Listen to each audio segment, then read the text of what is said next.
You guys know I live in Ohio. In January, when this nigga Trump and Elon made this Doge thing and cut all those government jobs, the housing market in my hometown plunged 20% in the first quarter. And I don't mean to talk like a white.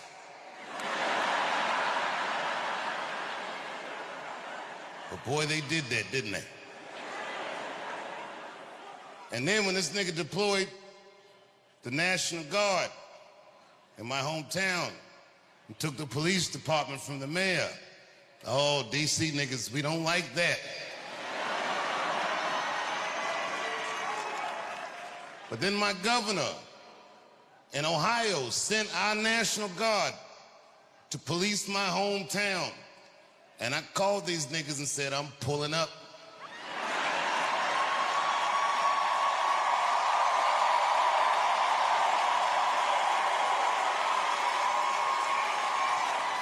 Because these niggas is trying to take the chocolate out of Chocolate City.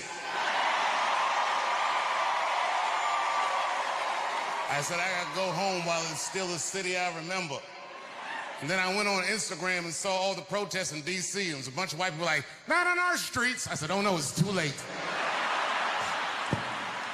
These whites are entrenched. Not on our goddamn streets, you don't.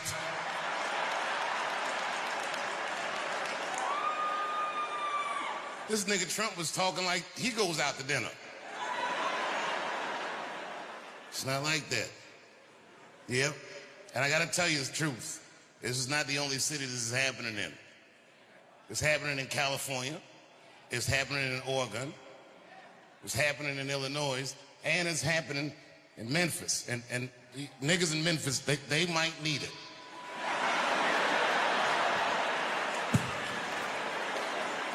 You gotta be reasonable. I don't know if you've been to Memphis recently, but them niggas already stole 2 tanks from the National Guard, so you already know. You already know, you know. And I came here mad, ready to fight, but when I drove through the city, it looked clean, guys. I gotta tell you, it looked clean.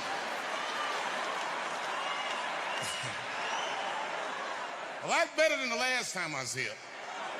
Today I only saw one guy take a shit on the street. But you know what? He had a bag. That nigga picked it up.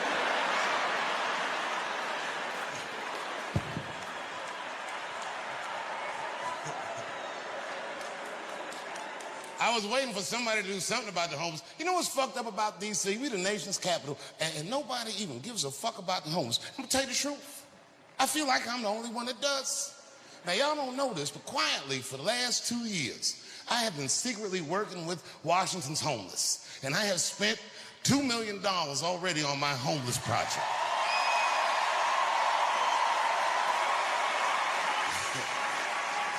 No, don't clap for me. I didn't give them food or anything like that. I just taught these niggas to Thriller dance.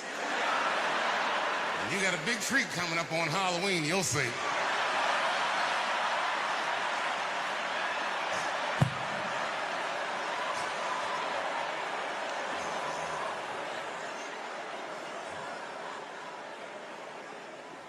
And I'm sorry I didn't come home sooner, but I've been very busy in Ohio. And a lot of people say, what are you doing out there? And I don't know if you know this, but this is true. I'll tell you what I've been doing. The town that I've been living in for the last 25 years, I bought most of it. I like it there. Ohio loves Trump, but this town I live in is like a little itty-bitty Bernie Sanders Island in the Trump Sea. All the whites are poor out there, but these are like the dirty hippie whites, and I like them.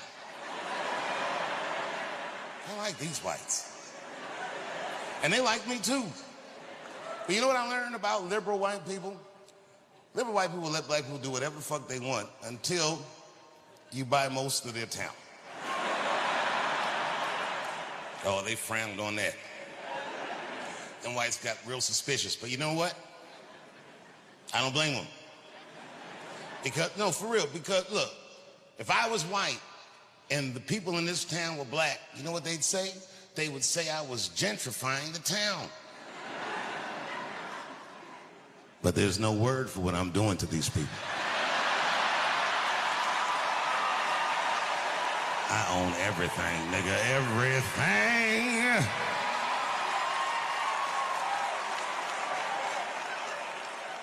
I used to be mad at white people when I was young because I thought they were unfair. But now that I have all this property, I understand them. It's fun. Feels good to walk up to white people like, are you supposed to be here? Calling the police. It's fun.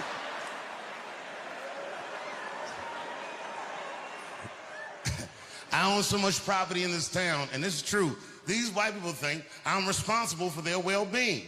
That's ridiculous, nigga. I'm not no public servant. I'm a capitalist.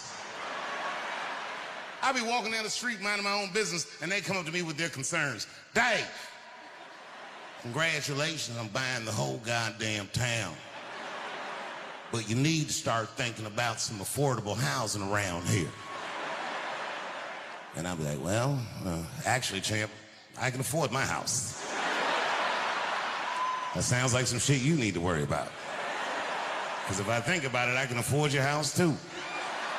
So if you want to sell, come holler at your boy. I'm collecting the whole town. I'm collecting the whole goddamn town.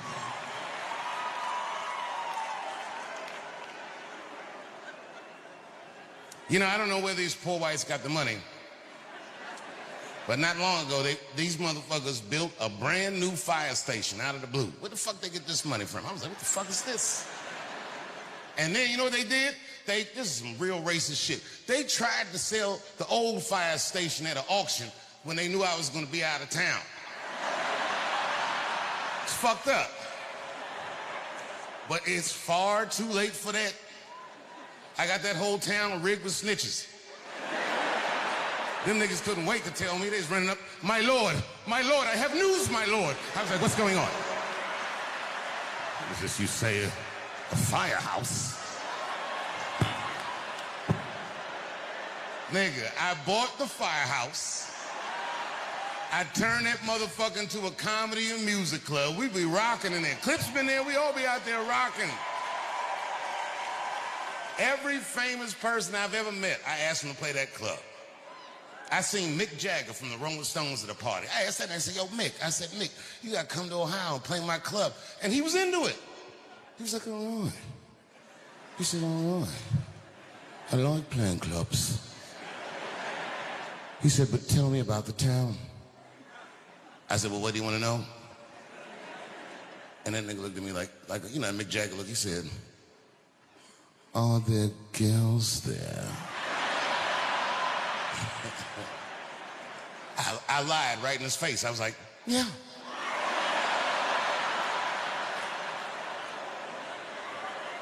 He knew something was wrong. He's like, no. Come on, Dave, you know, like the kind of girls that I like. I said, Mick, I don't know what kind of girls you like. And he said, you know, you've heard my music. Are there white bitches with dirty feet?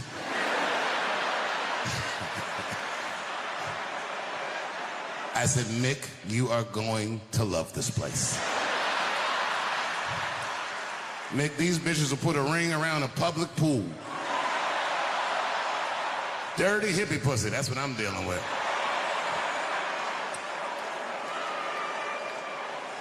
I'm not a drug guy at all, right? But I am in show business, you know what I mean? So I've been to every kind of party. Now I'm gonna be honest with you, I smoke weed, but I don't consider weed a drug.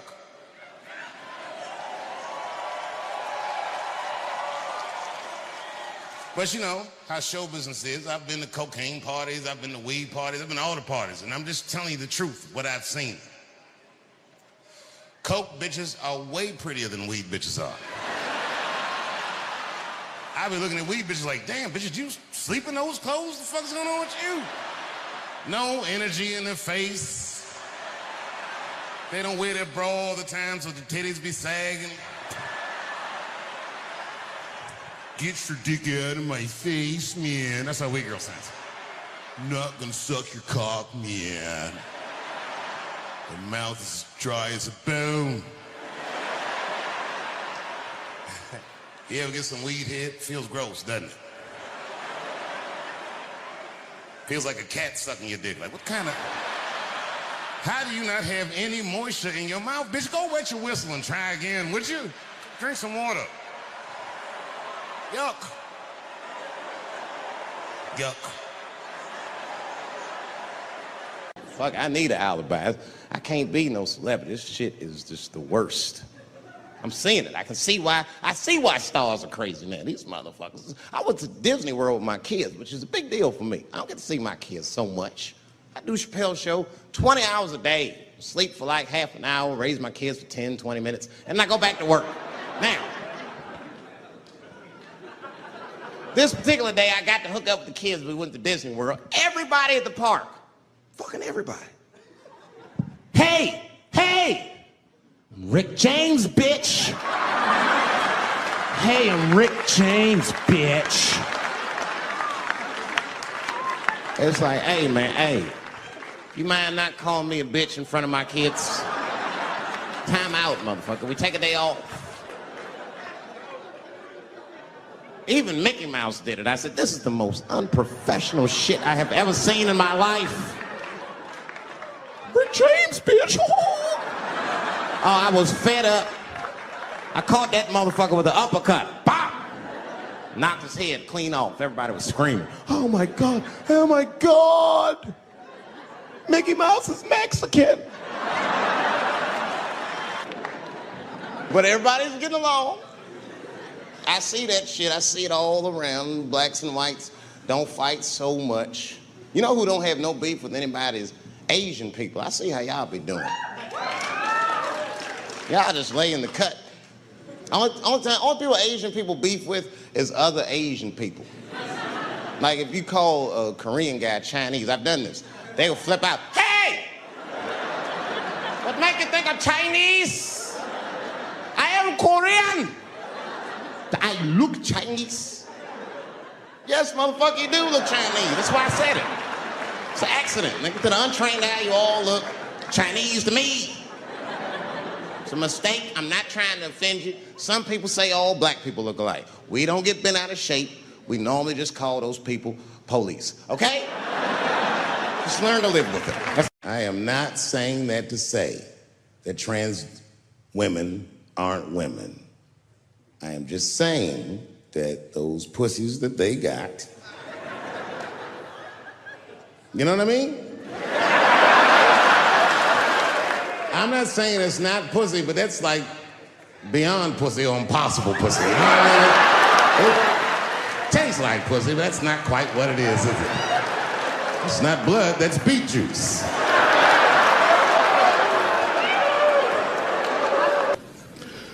I started doing stand-up comedy when I was 14. I'll never forget the first time I was on stage. The guy that introduced me was a guy named J.T. Newton. I'm 47. I can close my eyes and remember the introduction like it was yesterday. It went like this. Ladies and gentlemen, this next young man coming to the stage is starting his comedy career tonight. Who knows? We may be witnessing the birth of a star. Please welcome Dave Chappelle.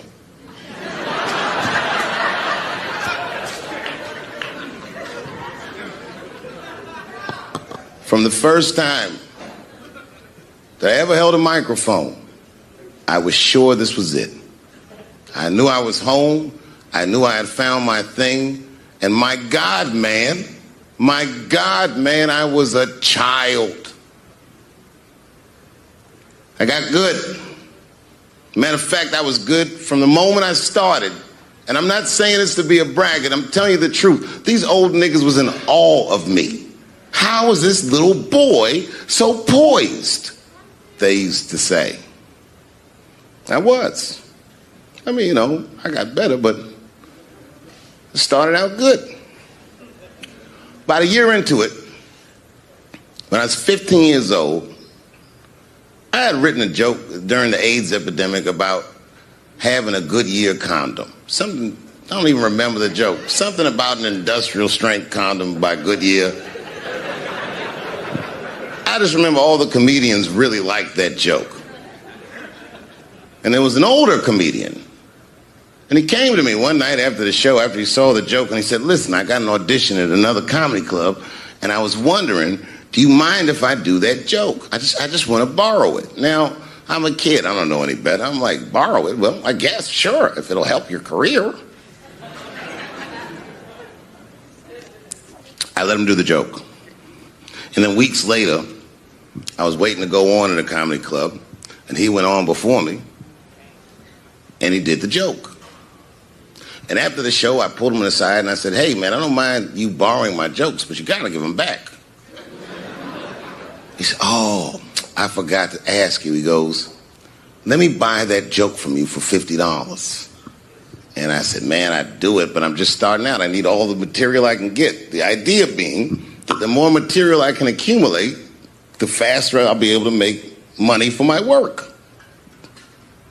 I said, I can't do it. I want my joke back.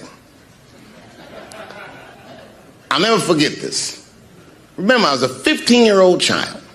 This guy was a grown-ass man. He stood up over me so I could see how big he was. And he said to me, really? I can just take it. And he did. I got scared because I was a child. But I never forgot that. I never forgot that. I was 15 years old. I'm 47 now. I think about this guy all the time. When I look at my own kids and I see how young and innocent they are, I can't believe someone did that to me. And I don't think about it every day because that was the worst thing that happened to me. I think about it every day because that was the first time that someone ever did that to me. But in my career, it has happened many, many times since, where someone would intimidate me or scare me and take something that I believe was mine. I'll tell you another story. Now I'm 18 years old. I'm living in New York City, and I just finished my first road tour, which was a very difficult tour. I'll spare you the details. Now I'm back in New York, but my rent is paid, thank God. And I have $60 to my name, and a woman that I had met in Pittsburgh, a bad Dominican bitch,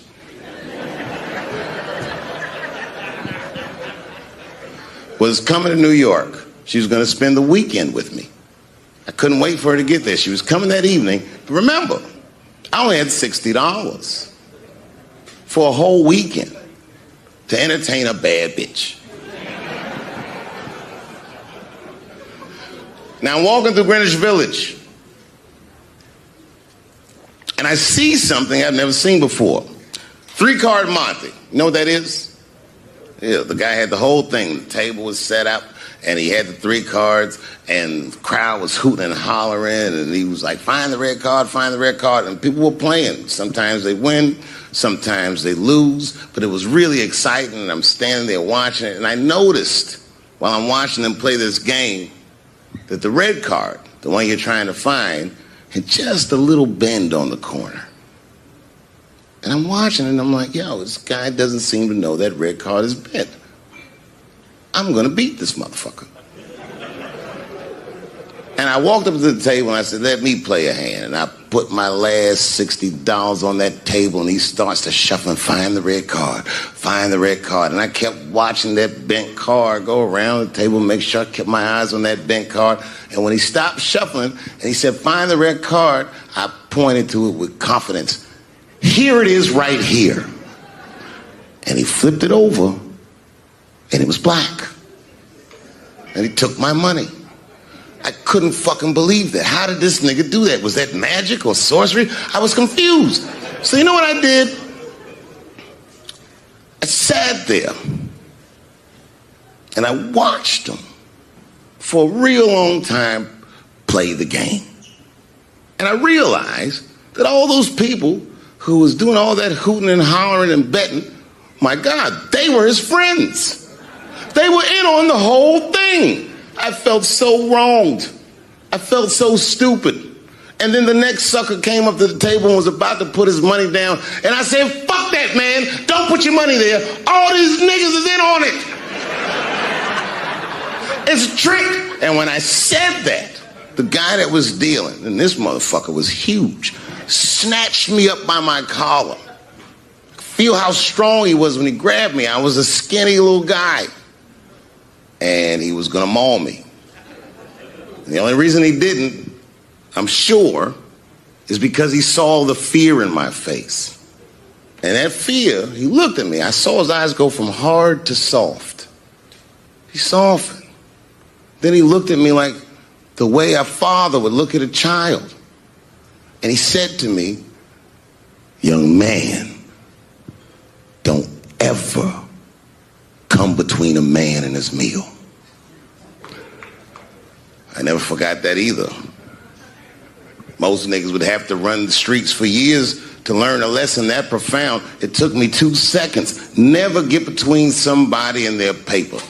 Taking a man's livelihood away from him is akin to killing him. Look, it was way more intense than what you guys might have read. I don't know what you read, but the kid, while we was beating on him, reached in his waistband, pulled out a .22 caliber pistol. That shit was mayhem. Everybody started screaming, oh my God, he's got a gun, he's got a gun. And then I got scared. I was in the back, but I was scared. Because I knew that everybody that was with me was armed. Yes, if they had shot and killed this kid on stage at the Hollywood Bowl, like I pay you to do, Travis,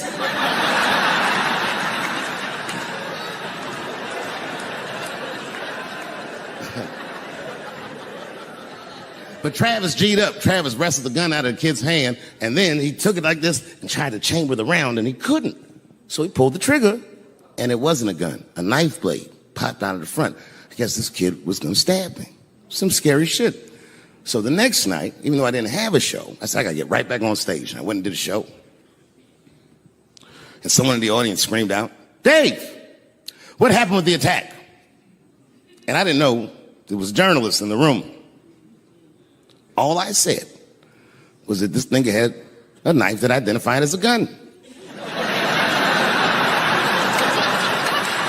I got 6 more weeks of bad press for that joke. I didn't even do nothing to this nigga. That's not right. That was not right. And then the New York Post went to the jail and interviewed my attacker like he was some kind of hero. And I read that interview. It turns out the entire attack was my fault. Yes, I triggered him. I didn't mean to. I had done jokes about the homeless. It turns out this young man was homeless. And I mean, there's no way I could have known this. But I will say, for a homeless guy, this nigga had incredible seats.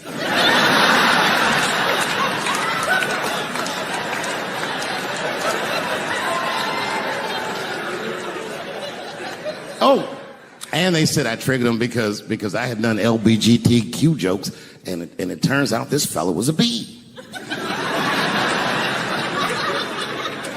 That was the headline in the article. It said, Dave Chappelle's alleged attacker is bisexual. I said, alleged attacker? This motherfucker definitely attacked me. I'll show you the tape. He's allegedly bisexual. I'm gonna need to see him suck somebody's dick before I believe the rest of this article.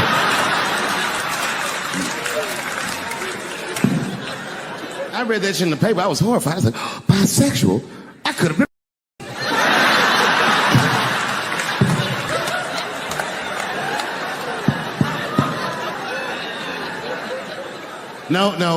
No, you know what though? It's not funny because after all that madness ensued, I went to the hotel room. I was by myself and I opened the door and my wife was in there alone. She was sobbing, like sobbing. I said, oh my God, what's wrong with you, bitch? Did you get attacked too?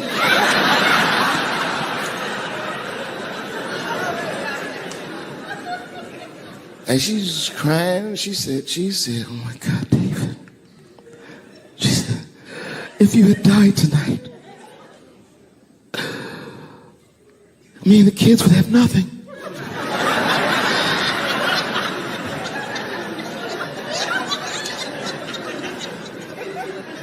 Then I knew it was serious. So I sat down on the bed next to her. And I reached in my pocket, I pulled some keys out that she had never seen before. She said, what are those keys? And I gently placed them in her hands. I said, sweetheart, those are the keys to my safe deposit box. God forbid anything ever happen to me. But if it does, don't even worry about it. You and the kids have everything you need in that box. I've already taken care of it. And she was looking at them keys, and I could see her mind realize what we were actually talking about. And then she just started crying harder. And to be honest with you, that made me cry a little bit too. And we hugged each other real tight.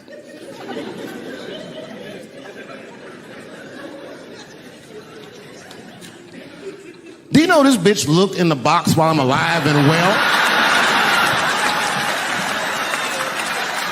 Who does that?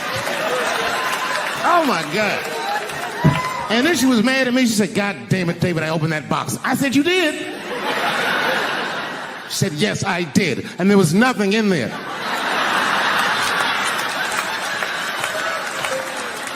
I said, nothing?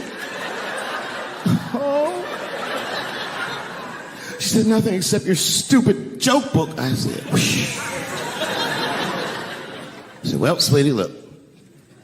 If you tell those jokes exactly how they're written, you and the kids should be fine. They're really good jokes.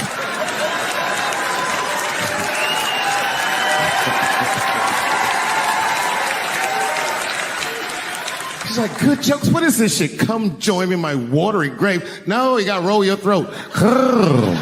Join me in my watery grave.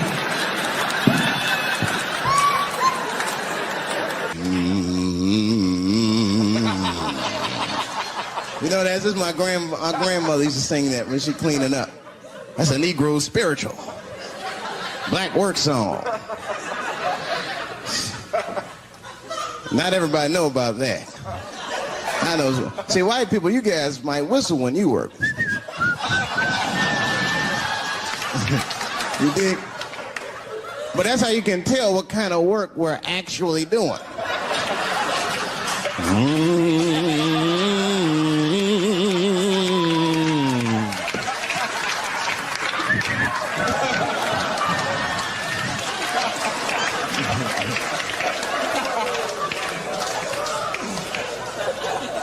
I study that kind of I do. Anything that has to do with race. I read a little here, see a little there. And I travel. That's always good. Traveling has made me a racism connoisseur, if you will.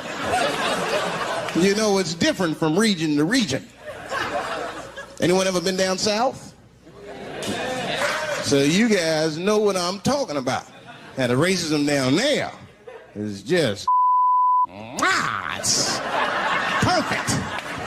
It's due to a perfection. It's comfortable, it's out in the open. There are no secrets in Mississippi. Everybody knows the deal. Morning, nigger. Morning, sir.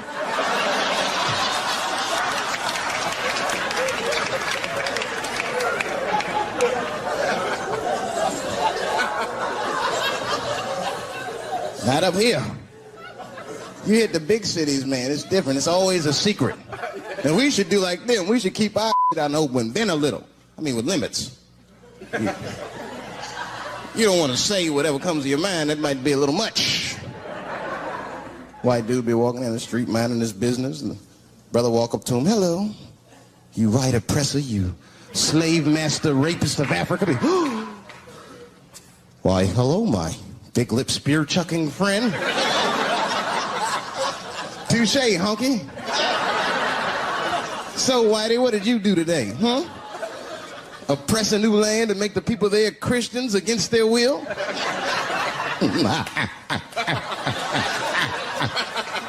What did you do, fellow? Burn those big black lips on a crack pipe as you miss your job interview? Easy, Whitey, you're cutting deep. All this chit-chat has got me thirsty. If you will excuse me for a moment, I'm gonna go to the Korean store and get something to drink.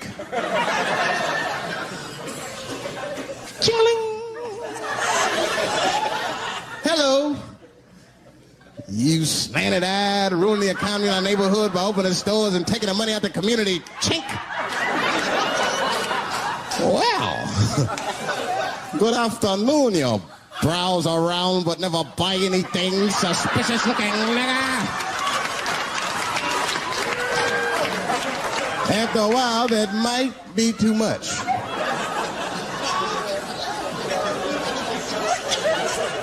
You can't help it. If you're an American, you're a racist. We brought up from the beginning to think in generalizations. We never look at the individual. We rarely look at the individual. I'm a racist. I know I'm a racist. You know how I know? The other day I caught myself being racist against myself. There's so much going on, I got mixed up. Forgot whose team I was on.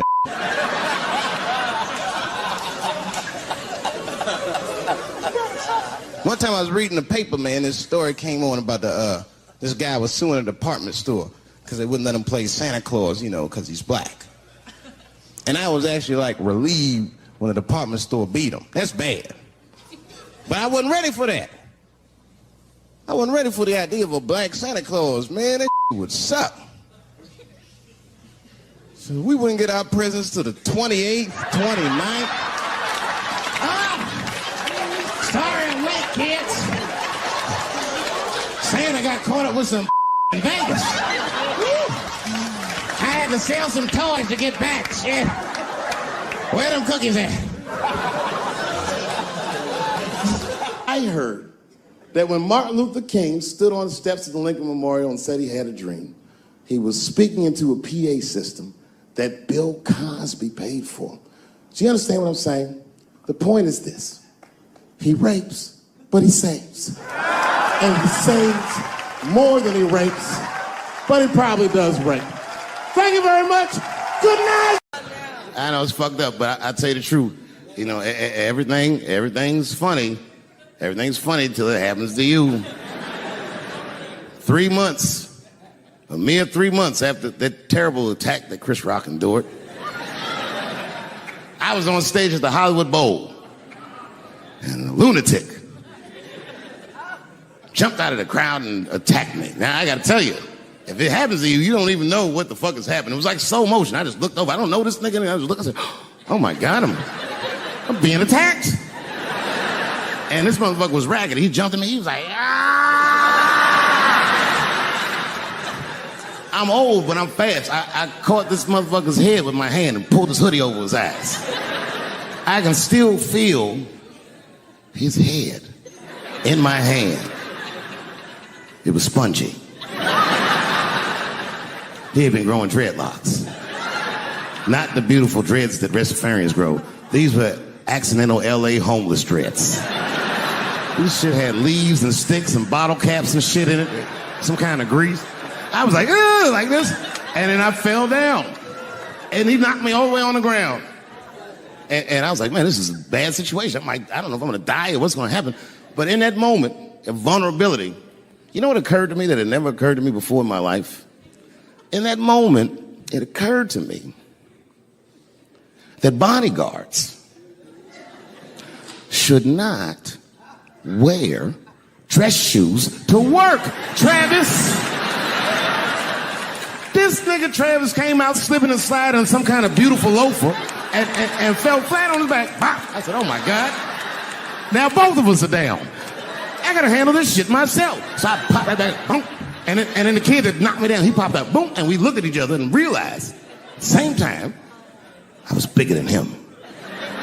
And that motherfucker took off running. And I started to chase him, and I said, fuck him. And I picked the microphone up. So I'm gonna finish this show now. That's right.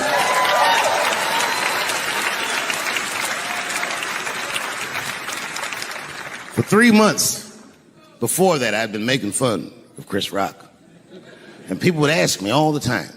They'd say, Dave, what would you do if you were Chris Rock and Will Smith slapped you in the face? And to this day, the answer is the same. Well, I don't know what I would have done. I've never been in a situation that extreme. But I do know now what Will Smith would not have done. And that is enjoy the rest of his evening. Man, listen. We gave that kid a good while. We was whooping his ass. Not we. I mean, I was on stage trying to think of a joke to tell, but they was beating this nigga up right behind me. Everybody could see it. Everybody could see it. And I'm sitting up there trying to think of what to say. And I'm tongue-tied. Me, of all people, can't think of anything to say. Look at my karma. Just that moment. Of all the people in the world, Chris Rock walks from backstage, walks up to me in front of 20,000 people, grabs the mic out of my hands and looks at the crowd and goes, "Was that Will Smith?" Man, motherfuckers fell out of their chairs laughing. I was standing there looking stupid. I was fucking furious because I'm thinking in my mind, nigga, this is my attack. You got attacked 3 months ago. Now you have jokes. So I snatched the mic back from Chris and tried to get one off, but my shit did not go good at all. I didn't know what to say. I was just like, it was a trans man. And the crowd was like, boo. It's LA, we like trans people, boo. I know, it felt so bad. I felt so bad. But I know why I did it. You'd have to be there to understand, but man, when that guy tackled me, it was like it's like a movie or something. You gotta picture this. Picture a famous person you like. Every famous person you could imagine was at that show. It was like the biggest night that Hollywood had ever seen. And when that guy tackled me, he cleared the bleachers. I had to watch the tape afterwards to know this happened, but as soon as he tackled me, Jamie Foxx was the first motherfucker that jumped out of the crowd. He was wearing a white cowboy hat like he knew this shit was gonna happen to him. Never seen this nigga in a cowboy hat before. And Jamie started chasing that motherfucker around like any given Sunday. And that kid was fast as shit, was juking and shaking, and he broke Jamie's ankles, and he just kept running. And then Jon Stewart from The Daily Show ran from backstage and jumped at this motherfucker like Super Jew. He was like, ah! And the kid seen Jon coming, so he jumped back, and Jon went flying that way. And this kid was fast. And then he turned around. He sees the emergency exit. He starts running for the emergency exit. Just before he got to the door, motherfucking Puff Daddy from Bad Boy Records jumped in front of the door. That nigga was like,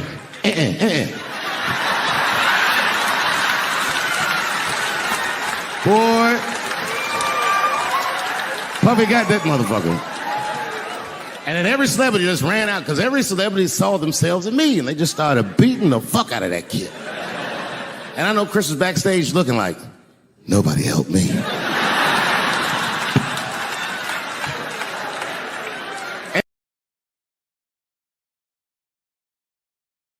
Motherfuckers are just taking it too far. I don't know why or how everybody got this goddamn sensitive. You know who hates me the most? The transgender community. Yo, yeah, these motherfuckers. I mean, I didn't realize how bad it was. These motherfuckers are really mad about that last Netflix special.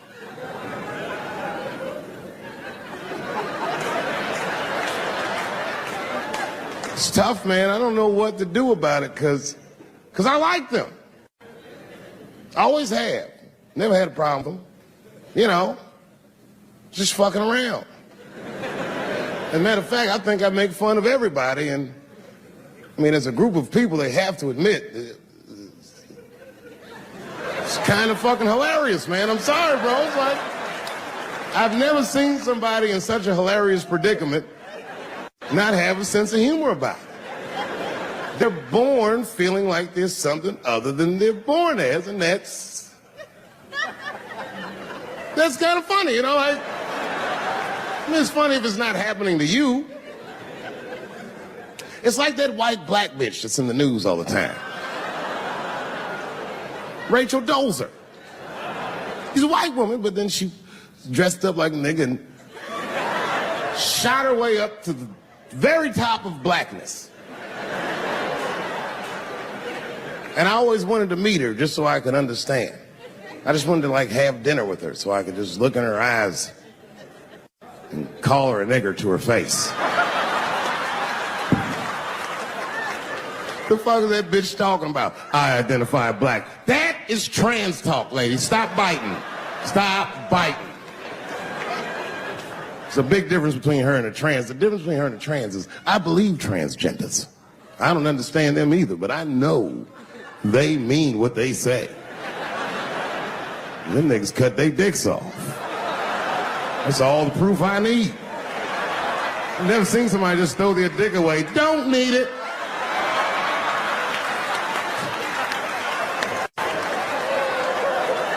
I don't understand, but I believe you and I support your decision, motherfucker. But how far is Rachel willing to go? What is Rachel willing to do so that we blacks can believe that she believes she's actually one of us? Bitch, are you willing to put a lien on your house? Invest in a mixtape that probably won't work out?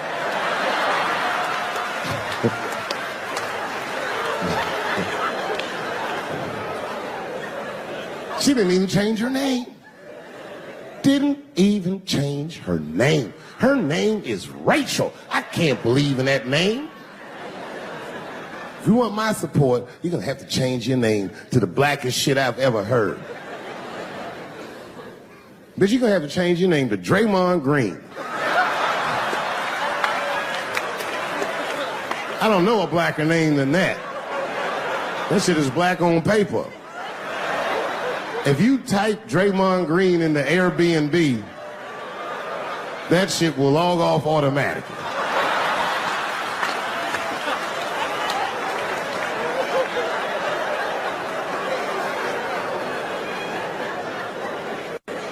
When people get mad, bro. People get mad about everything I say. I was doing a show.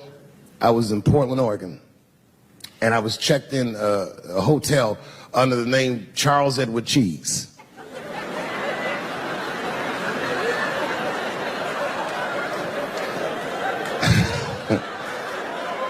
I came back and there was a note. It was like a letter on my desk. It was addressed to Mr. Cheese.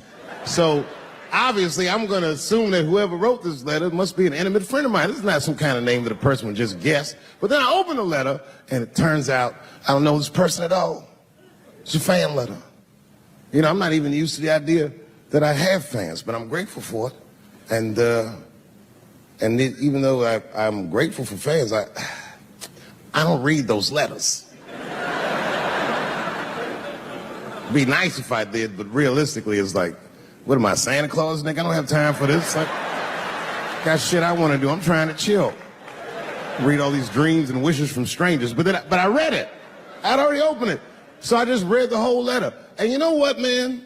Whoever wrote this letter truly loves me. I mean, they were really fucking nice in the letter. And then they described to me what it was like to come to the show, how excited they were, how much fun they were having. And then they said that when I got to my jokes about transgenders, that they were, quote, devastated. Because it turns out that whoever wrote the letter was transgender. Now, I'm going to be real for a second. You got to understand, I never feel bad about anything I say up here.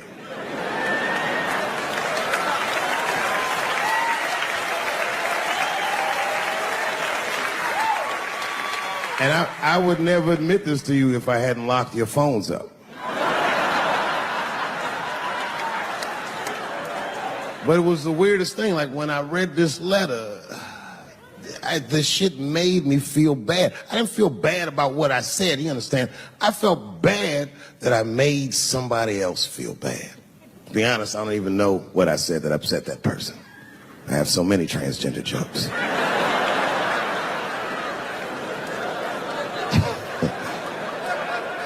But I feel like it was probably this joke I'm about to tell you right now.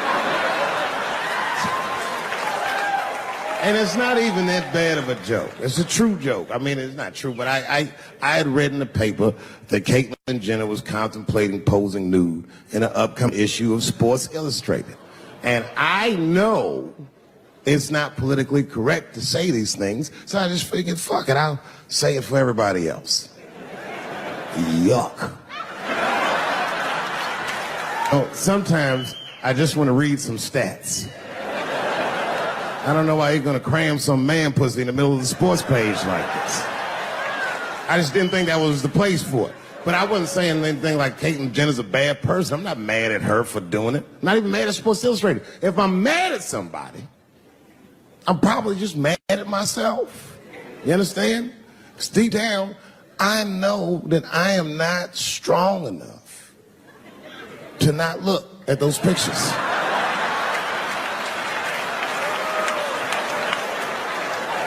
And I don't think I'm ready to see what she's trying to show me. So Caitlyn, goddamn it, if you go through with this thing, bitch, you better go hard or go home. I want you to go all the way. Hustler style. Do you know what hustler style means, miss? That means spread the lips.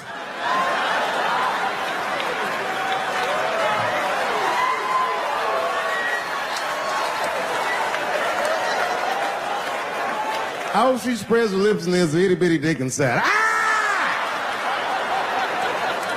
The show is behind the curtains.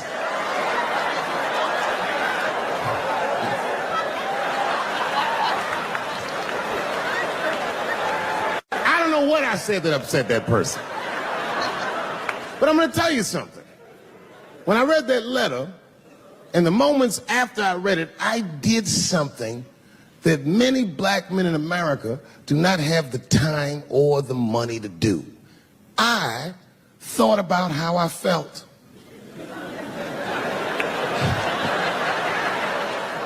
I asked myself a very basic question that I don't think I ever directly contemplated. I said, man, Dave, if you're writing all these jokes, do you have a problem with transgender people?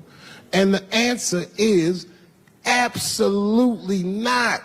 The fuck do you guys think I am? I don't understand all the choices that people make. But I do understand that life is hard and that those types of choices do not disqualify you from a life with dignity and happiness and safety in it.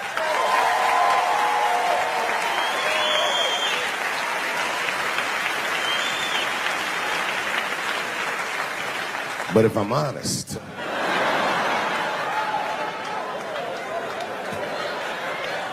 my problem has never been with transgender people. My problem is transgender people. I just feel like these things should not be discussed in front of the blacks. It's fucking insulting, all this talk about how these people feel inside. Since when has America given a fuck how any of us feel inside?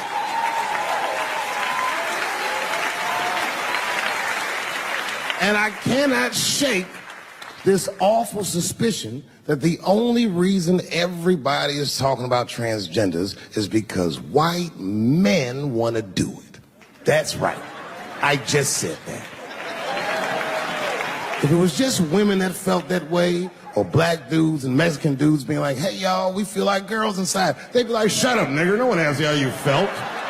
Come on, everybody, we have strawberries to pick. It reeks of white privilege. You never asked yourself why it was easier for Bruce Jenner to change his gender than it was for Cassius Clay to change his fucking name?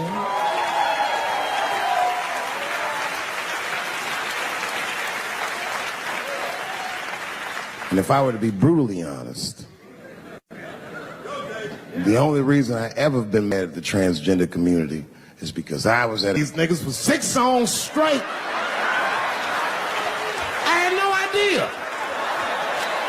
And then the lights came up and I saw them knuckles. I said, oh no! And everybody was laughing at me. Hi, world star. I said, why didn't you say anything? And then I heard that sultry voice. I didn't say anything, Dave Chappelle, because I was having a wonderful time. And I wasn't sure how you'd feel about it. I said, you knew how I'd feel. And she said, I'm going home. I don't want any trouble from you. I said, home, it's only 2 songs left. I mean, we might as well finish tonight. Is anybody in here gay? Get her! No, it's good. I'm totally joking. This is New York. Are you gay for real? Yeah. Okay, so you know the gay marriage is illegal, right? Why do you think that that's illegal? People suck. I don't know. I don't have a good answer for that. Do you even care about marriage? Yeah, I want to get married. Eventually. It's really to a girl or a guy? Girl. Just checking.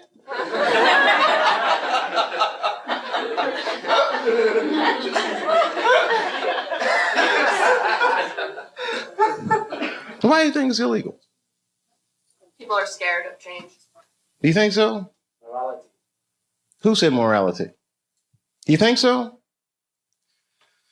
I don't. Whose morality? Who said big business? She knows what's going on. Huh? Hmm? Yeah? Even gays can get married. They're going to wake up to the reality of problems of marriage just like everybody else. And that's all good and well. You see, here's the thing. No matter what your morality is, it's still a secular society. So even if gay marriage is against my own personal beliefs, I can't necessarily believe a government that would say we don't want to do that for moral purposes. Not while you fucking bombing Iraq like that, or sending motherfuckers to Afghanistan like that. I mean, you can't be hitting me with all this dubious ass morality. They say morality because that's what their constituents need to hear, and because they think that's what their constituents want to hear. But honestly, Bill Clinton said 90% of the shit that people talk about has nothing to do with what the actual job of the president is about. You think the president be sitting around, what time is it, 10 o'clock? Oh, we got that gay meeting. Hey, guys, what are we going to do about that? I mean, they don't give a fuck about it. No, who actually is going to give a fuck?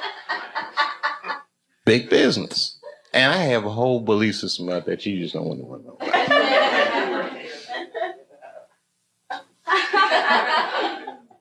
I'll tell you part of it. All right, it's a tiered, listen, marriage laws are fucked up in America. I don't think that the government should have that much say in actually how people devise a marriage, because a marriage, right, devoid of any kind of religious belief or emotion like love is a business contract, period and simple. And tons of people in Washington or legislative bodies, even guys like Elliot Spitzer that have wives or fuck prostitutes, live in loveless marriages. And they have these shits arranged because they're in such a high social stratosphere that they have to keep up a certain appearance. So why are they imprisoned by their own marriage? It's this form of economic slavery. And if you look at the way this shit happens, corporations were made legal in the United States by the 14th Amendment, right? Or 15th Amendment, which freed the slaves. And then under those rights, people said, we want the same rights as those motherfuckers as collective individuals, right? And if you're a collective individual and two collective individuals want to do business with one another, one's masculine, one is feminine, so they define a marriage institution between man and woman. But what if corporations is gay? I'm just saying.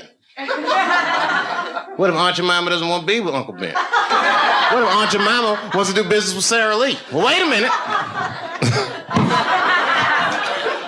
What if Uncle Ben wants to do business with Mr. Clean? That's all I'm saying.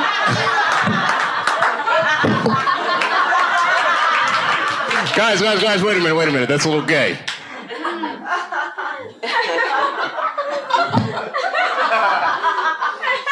I'm sorry, I thought that was funny. What if Aunt Jemima? I don't think that's what Mr. Clean was. Uncle Ben want to do. Maybe I should have picked different companies. I put myself in a bad position. I'm just joking around. You're like, we don't want to hear this shit. It's just a conspiracy theory. I believe in aliens too, bitch. How about that? They're coming.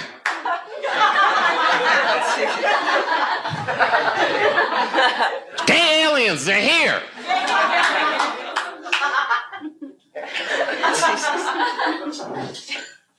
All that shit, fake. World Trade Center, fake. You want to know who blew that shit up for real? I ain't gonna say that. Well, you know, it's my own personal thing. I don't even want to say that shit. Yeah. You know who I think blew up the World Trade Center? Ashton Kutcher. America, you have been punked.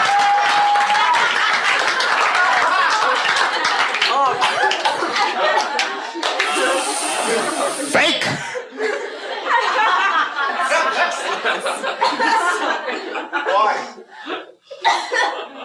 Why did he blow up the World Trade Center? I don't want to sound like a cynic.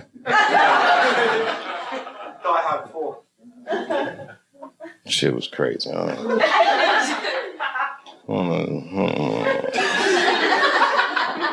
don't know the truth, but I know who does. Strippers. They know everything. Does anyone have a cigarette? Yeah. Sure. Good on you, mate. I wish I had it. Your accents are so nice. Huh? And I do listen to BBC News. We all listen to the BBC. You're all listening to the BBC. That's what they say all the time. GMT. Oh, every time you say what time it is, it goes GMT. What does that mean? Whose mountain? Greenwich. Oh. It's the center. Oh, okay. Meantime. Greenwich Mean Time. Is that where the phrase mean time comes from? Yeah, baby. Wow, you can tell that your country conquered a lot of shit, man. Greenwich Mean Time. I learn shit every day.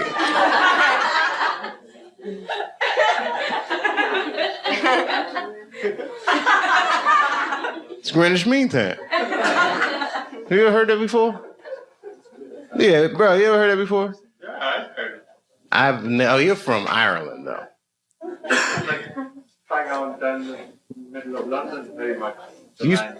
Greenwich Mean Time? What's so mean about it? It's a time. Oh, okay. Like 0 degrees. Okay. You ever seen a guy's mind stretch? I might buy for it. Like in the 24 hours, like 0, like, you know. Oh, I don't do that 24-hour clock shit. I hate that shit. It's 1500 o'clock. 1500. Here, I'd like to make life easy. Got blocks. No, I don't like that shit. That's when it's good to have them strippers around. Strippers are like the Google of the streets.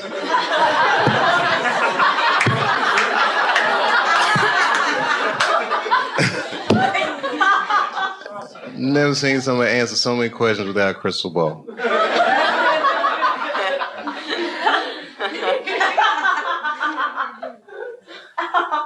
It's true, it's amazing. Skill sets. Girls be here, I'm an accountant, I'm a dog trainer, every goddamn thing. It's amazing. All right, it was something hilarious, though. All this shit is depressing. Ashton Kutcher didn't blow up those buildings, by the way. I don't want you to think. I'm not going to put that on him. Huh? If he did, who was he pumping? American people. American person is one of the most lied to people in the world. That's our whole game with America. Because freedom is not a privilege, my friend. It is a fucking burden. Because a free person has to make choices all the time. And you can't make a good choice unless you have the information. And in America, it's not like China. You know in China when they had the earthquakes, you know what the headline was in the newspaper? What earthquake? They don't tell those people shit.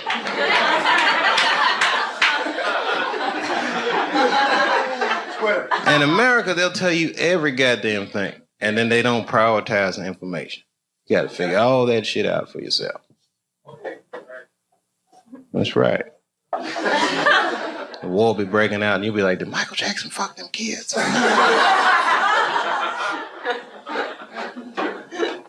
That gets shuffled funny. And they all looked at me. They could tell who I was voting for just as easily as I could tell who they were voting for. But do you guys know what we all had in common? Not one of us, not a single one of us, looked like we felt good about what we had to do in that booth. We were just doing our goddamn duty. Yes, I voted for Hillary Clinton. Of course I did. I voted for her because I liked what she said vastly better than I liked what he said. But to be honest with you, at that point, that shit was like watching Darth Vader do the I Have a Dream speech. That bitch is mean as hell. She'd already Karate Kid swept Bernie Sanders' legs from underneath him. Boy, it was hard voting for that shit. But it was the lesser of the evils. I know you were a Clinton supporter, Miss I. I'm sorry for her. But it didn't feel as good as it should have. She was gonna be our first woman president. They were gonna make coins out of this bitch.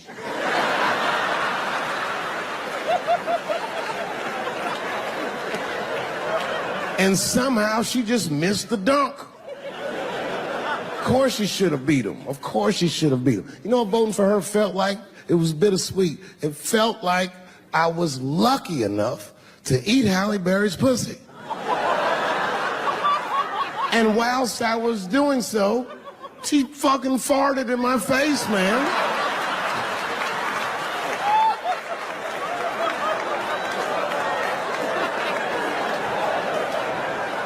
Now you understand, I'd still do it. But boy, I wish she didn't fart in this great nation's face. I voted that day, and then that same day I flew to New York City. I had work. That night I was in a comedy club in New York, and I said to an audience almost exactly what I just said to you. And I didn't know that there was a journalist in the room.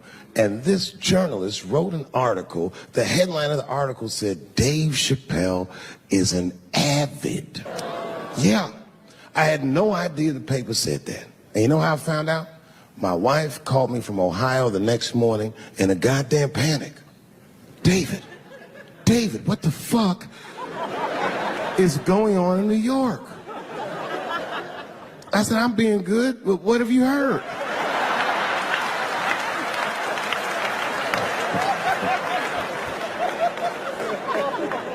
And my wife said, the paper is saying that you're a Donald Trump supporter. I was like, whew.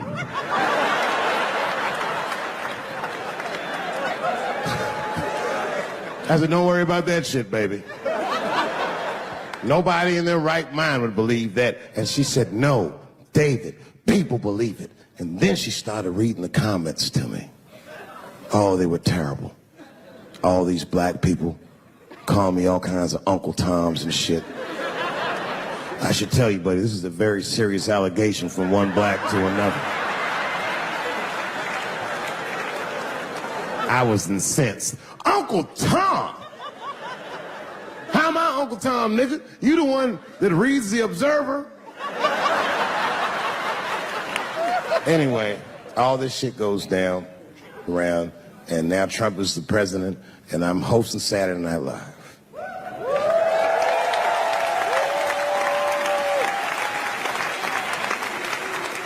And I didn't really prepare my monologue. I just kind of winged it.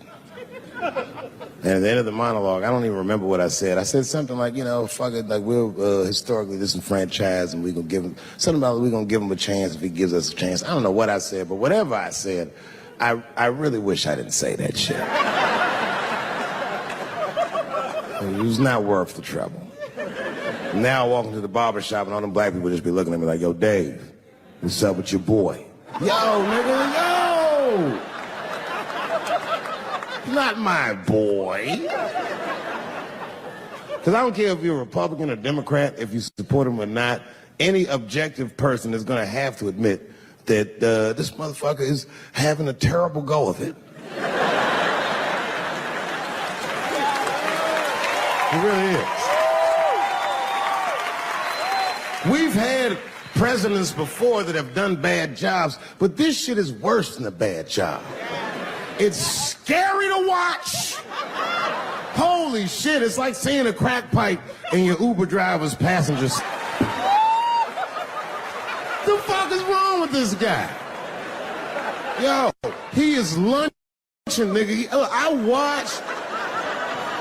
watched Donald Trump in a press conference, and this motherfucker had all the media gathered, and this nigga literally asked the media to their face to stop finding shit out. I was like, yo,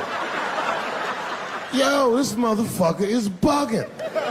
And then, I'm not even making this up, his lips started sweating. His lips. Have you ever seen a motherfucker's lip sweat? What the fuck is wrong with this nigga's lips? It's like if you're on a plane, right? You ever been on a plane? I get scared to fly. I do it all the time. I be scared on there. And sometimes the plane will hit turbulence. And then I get nervous. But I always look at the flight attendant, and she looks calm, and it makes me feel calm. But if that bitch's lips were sweating, it's terrifying. Like, yo, nigga, why are your lips sweating? What do you know? And then, I'm not even making this shit up. This motherfucker grabbed the podium, he goes, you don't know how scary the things I read in my briefings are. What's that, bro? That's bad leadership. Even as a parent, you think I'm gonna sit my kids down? Hey, little man, come here real quick. I was gonna holler at you for a second. Yo, I'm 3 months behind on the rent, nigga, and I am worried. Very worried. Go to school and have a productive day, nigga. I was just thinking out loud, getting some shit off my chest. I'm like, what the fuck are you doing, bro? This is bad, man. Jesus Christ. All this motherfucker's ideas sound like high people ideas. Like he doesn't think these things through before he tells us. He just tells us what he's thinking as soon as it occurs to him. This shit sounds nuts. I'm gonna go to China and I'm gonna get those jobs from China and bring them back here to America. For what, nigga? So iPhones can be $9,000? Leave that job in China where it belongs. None of us want to work that hard. What the fuck is he thinking? Because I don't want to make them shits. What the fuck are you doing? Stop trying to give us Chinese jobs. I am going to bring back coal. Coal? I'm not even exaggerating. I have never in my life even seen a fucking lump of coal. I honestly don't even know what coal is for. If you're gonna have motherfuckers digging around in the dirt looking for shit, find me some truffles, nigga. That's what I'm about. And these truffle prices are getting out of control. If it gets any worse, I'm gonna be back down to regular butter like everybody else. Terrible, terrible job. This motherfucker hit North Korea with rap battle threats. Fire and fury, like, yo! Yo, what are you doing?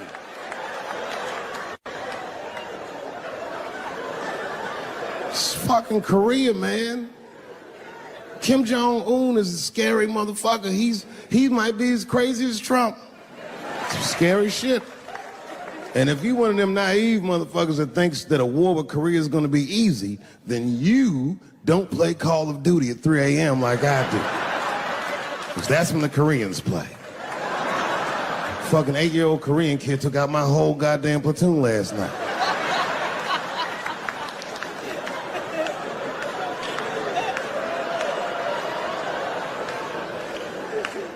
I've never seen somebody in an office so high with the most just basic fucking solutions. Like, you know, We should not let any more Muslims in the country till we can figure out what's going on. Did he just say, figure out what's going on? Who doesn't know how to do basic math? Let's count it out, okay? There's been 17 mass shootings in the United States. 4 of them were done by Muslims. None of those 4 Muslims were from any of the 7 countries in your stupid ass original band.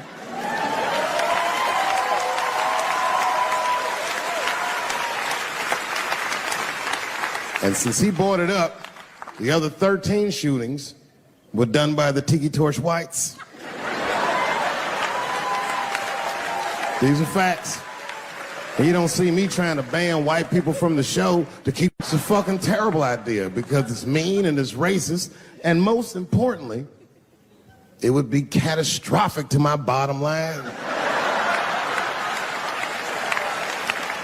If there were no white people here tonight, I might leave this bitch with $1,800. This man needs to realize that we all need each other. And that's why we will never, ever be able to beat China. Because everybody in America is racist, and everybody in China is Chinese. This motherfucker called it all wrong. And don't believe the media either, because as all this shit is happening, the media is trying to make us believe that the extremities amongst us are the norms. We can disagree, that's fine. And most of us are keeping a cool head about this shit.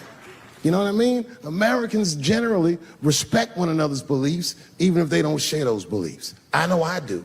I respect everybody's beliefs, except Amish people. Because they are the only ones that I can say clearly their God is wrong. The speed limit is 75 miles an hour in Ohio, and 1 lane of traffic is buggy. Nigga, your God is ridiculous. All the Amish people around my way know me too. Not from television, obviously.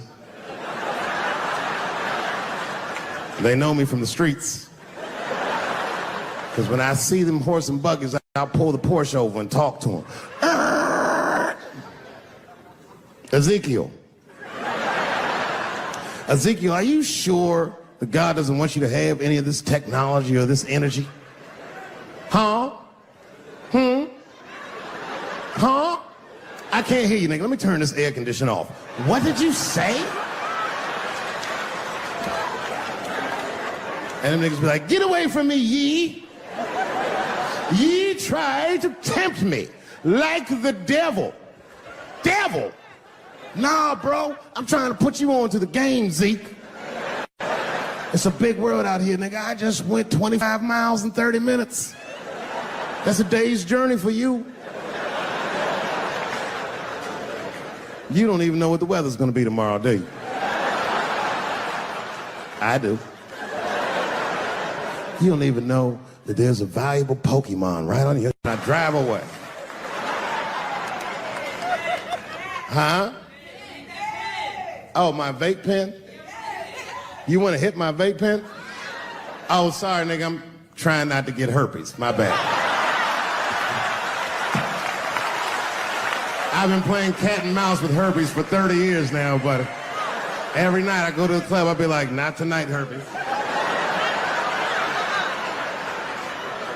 No disrespect. I'm not saying you have herpes. I'm just saying 1 out of 5 people do. So let's just all be careful around this motherfucker and make sure that we leave with the lips we came with.